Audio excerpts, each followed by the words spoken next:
Welcome to Dahlia Lounge. Dahlia Lounge, located atop the Gran Destino Tower at Disney's Coronado Springs Resort, has been offering Spanish-inspired bites and breathtaking views since opening back in 2019. From the lounge, you can get clear views of Epcot, Disney's Hollywood Studios, Blizzard Beach, Disney's Animal Kingdom, and much more, either from their large outdoor patio or through their panoramic windows. The lounge draws inspiration from a collaboration between Walt Disney himself and Spanish surrealist Salvador Dali on the short Destino, which took years and years to come out. It's a different story.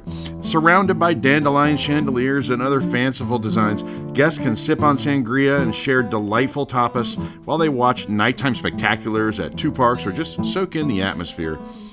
The menu has gone through a number of iterations since opening, and a new menu was introduced on March 28, 2024. But like so many other menus on property, the introduction of new dishes came with the unfortunate decision to get rid of some of the old, including what may have been my favorite quick bite on Walt Disney World property, the Ham and Cheese Bocadillo. Yes, rest in peace, at least for now, to the Ham and Cheese Bocadillo. That simple yet delicious sandwich featured jamon serrano, manchego cheese, roasted garlic aioli, and honey on a toasted baguette. The warm baguette was crispy on the outside, soft in the center, and was perfect to be shared by two people. The dish had become quite popular. According to multiple cast members, actually, it was among the most popular items on the menu at Dahlia Lounge. We will mourn the loss and hope that our simple sandwich makes a swift return to the menu. Other casualties of the shakeup include the tortilla española, crispy artichoke, citrus poached shrimp cocktail, artisanal cheeses, and changes to those croquettes and chicken wings. New to the menu are the Dahlia Sliders, Jambon Croquetas, Tapas Trio, Calamari, and orange Flancocho. We tried everything on the menu, including some of the dishes that were remaining from the old menu, plus, of course, the new ones. We had a pretty large group. We had differing opinions, and hopefully that can kind of mimic the opinions that you might have with a large group of people. First up, we have the Spanish charcuterie for $38. Has olives, fig jam, charred bread, and assorted meats and cheeses. The dish is not new, although it has undergone, minor changes over the years. However, it stirred diverse opinions among our group. In general, it disappeared quickly. We found it irresistible. We devoured all of this stuff. We appreciated the harmony of flavors, particularly highlighting the delightful pairing of sweet crackers and the meats and tantalizing kick of spicy olives. However, it's hard to get past the portion size relative to that $38 price tag. We were particularly disappointed with the scarcity of bread and crackers, and the portions in general are maybe small compared to alternatives like the $27 charcuterie board over at Wine Bar George that we all love. While delightful, we would encourage diners to weigh their preferences against value and taste. Next up, we have the Dahlia Sliders. These are $17, beef with chorizo spice, black garlic aioli, house pickled onions, and manchego on brioche poppy seed buns with patatas bravas sauce. Opinions kind of diverged among our panel after sampling these sliders. They're a new addition to the menu, of course. One member praised the juicy medium-cooked patties nestled between fresh buns, accompanied by deliciously crispy fries, albeit noting a discrepancy in the taste regarding those patatas bravas. That sauce, is very popular, and we've had a better version over at Jaleo. Of course, it's maybe not fair to compare this to Jose Andres. He's kind of a celebrated celebrity chef. But another quick observation flagged the inclusion of pickles on the sliders, an omission from the menu. They're not listed on there, but they are on the dish. That strong pickle flavor kind of overpowered the minimal presence of chorizo spice in the patty, perhaps uncovered the need for a stronger infusion of black garlic aioli. In general, these are a decent deal for $17, and we suspect they will probably be very popular. Next up, for $15, the chicken wings. Chicken wings tossed in sweet and spicy honey sherry glaze. This is a minor change from the chicken wings before that were listed simply as having a spiced sherry honey glaze. However, when it came time to tasting the wings, we didn't really note much spiciness at all. The dish includes 6 wings for $15, which are coated in a glaze that leans more towards the sweetness than the heat. The wings are extremely sticky, which reminded us kind of the wings at Kona at the Polynesian. While they may not transport you to the streets of Spain, the wings promise a decent flavor profile that will definitely necessitate a post-indulgence hand wash. Next up, the shrimp Pil Pil for $16.50. This dish is not new to the menu at Dahlia Lounge, but it's always a crowd pleaser. It received high praise from our group for its impeccable execution and delightful flavors. In particular, we thought the shrimp was perfectly cooked, boasting plumpness and tenderness with each bite. However, the sauce is really what steals the spotlight, described as light, tangy, and imbued with a delightful Spanish flair. While not overly sweet, the sauce offers nuanced balance of vinegar notes and a subtle spice that enhances the dish without overpowering the palate. Perhaps each bite wasn't uniform, as at least one person in our group thought it kind of lacked flavor. Overall, though, this dish is a must-try. Next up, the Jambon Croquetas. Again, there were some croquettes on the menu before. These are a different variation.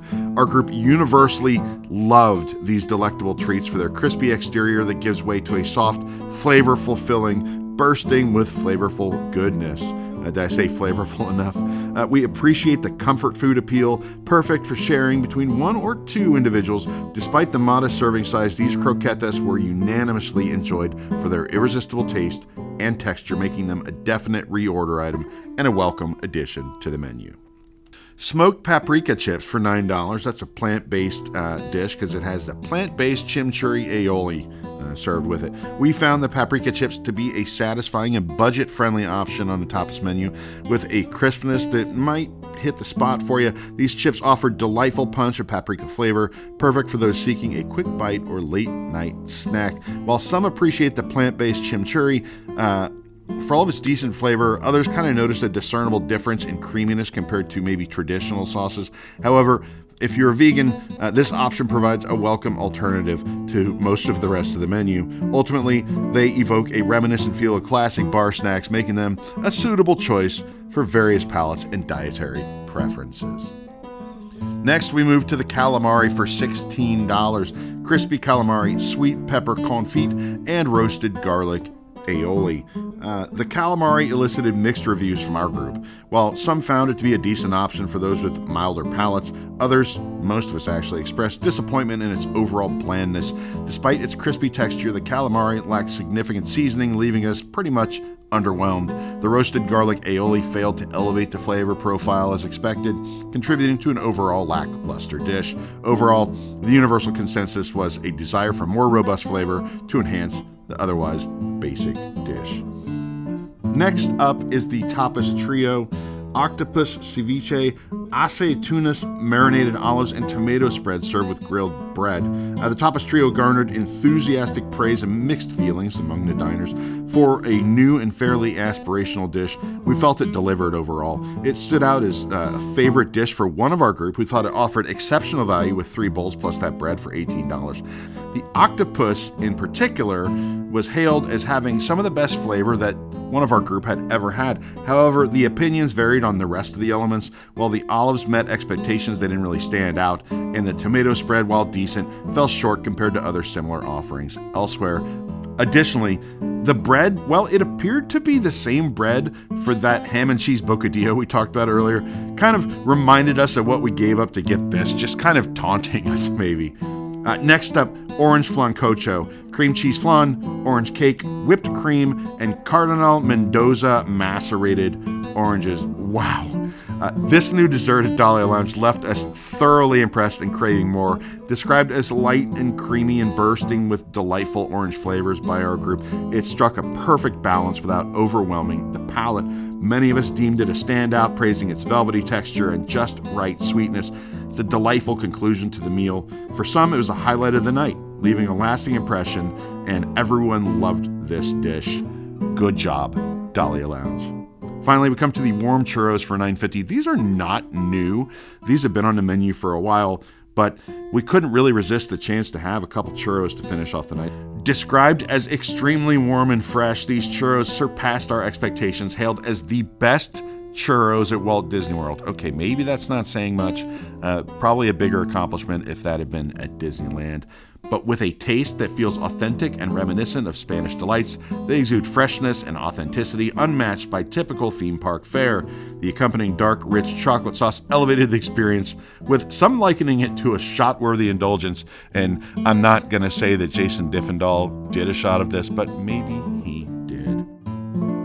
In closing, Change is inevitable and often uncomfortable. While the loss of the Bocadillo has caused for some real head-scratching, we have to applaud the culinary team for taking new risks, even if a few of them fell short. In general, Dahlia Lounge remains an outstanding spot at Walt Disney World. It's probably still one of the best lounges on property, in my opinion. It's a great place to unwind with sangria and maybe share some bites with friends and family. We will be going back, but we might be hoping to see some old familiar friends return to the menu in the future. Keep your fingers crossed. Of course, we also have other videos of this. I know an episode of WDWAF featured Dahlia Lounge in the past. So check it out and let us know in the comments what you think about the changes to Dahlia Lounge. We'll see you real soon.